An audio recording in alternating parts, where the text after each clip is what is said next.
بسم اللہ الرحمن الرحیم۔ السلام علیکم معزز ناظرین، ایسے تمام افراد جو سعودی عرب میں موجود ہیں اور وہ چھٹی جانا چاہ رہے ہیں، ان کے لیے سب سے بڑا مسئلہ ویکسین کا ہے۔ اکثر لوگوں نے ابھی تک ویکسین نہیں لگوائی، لیکن زیادہ تر لوگوں نے ویکسین کی پہلی ڈوز لگوائی ہے اور وہ سوچ رہے ہیں کہ دوسری ڈوز لگوا کر ہی سعودی عرب سے چھٹی جایا جائے تاکہ انہیں واپس آنے میں آسانی ہو۔ اس سے پہلے ویکسین کی بکنگ دستیاب نہیں تھی۔ آپ جانتے ہیں کہ جو 60 سال کے لوگ تھے ان کو ویکسین کی دونوں خوراکیں دی جا رہی تھیں، یا پھر ایسے لوگ جو مریض تھے اور انہیں زیادہ بیماری کا مسئلہ تھا، انہیں دوسری خوراک دی جا رہی تھی۔ وزارت صحت کی کانفرنس میں زبردست اعلان کیا گیا ہے کہ 1 جولائی سے دوسری ڈوز کی بکنگ کا باقاعدہ آغاز کر دیا جائے گا۔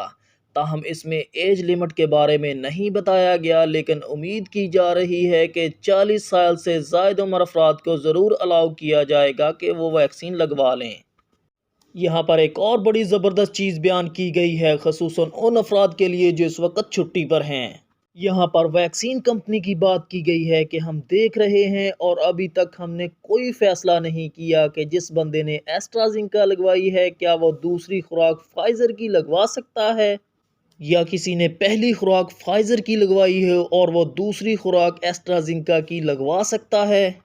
سعودی میڈیا پر اس وقت اکثر خبریں گردش کر رہی ہیں کہ ہو سکتا ہے سعودی عربیہ ویکسین کی کمپنی چینج کر لے اور کسی اور کمپنی کو ٹھیکہ دے دے، کیونکہ ایسٹرازینکا اس وقت سعودی عربیہ میں بہت کم تعداد میں موجود ہے۔ آنے والے وقت میں ہو سکتا ہے دوسری خوراک کے لیے فائزر یا کسی اور کمپنی کے ساتھ کانٹیکٹ بڑھا دیا جائے۔ اس وقت جس پر تحقیقات ہو رہی ہیں وہ یہ ہے کہ ایک کمپنی کی اگر کسی نے ویکسین لگوائی ہے تو وہ کیا دوسری کمپنی کی ویکسین لگوا سکتا ہے۔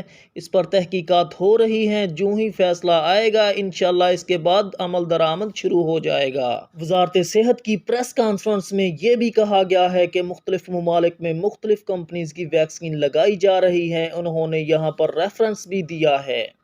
یہ سب چیزیں دیکھتے ہوئے صورتحال بظاہر تو بڑی ہی زبردست نظر آ رہی ہے۔ سب سے پہلے تو یہ کہ جو لوگ سعودی عربیہ میں موجود ہیں اور چھٹی کا انتظار کر رہے ہیں، 1 جولائی سے بکنگ کا آغاز ہو جائے گا اور آپ کو سیکنڈ ڈوز ملے گی۔ اور دوسرا، جو باہر کے ممالک میں بیٹھے ہیں اور چائنا ویکسین کے بارے میں پریشان تھے، انشاءاللہ ان کے لیے یہ امید بڑھ جائے گی اگر ایک کمپنی کے ساتھ دوسری کمپنی کی ویکسین بھی لگ جاتی ہے۔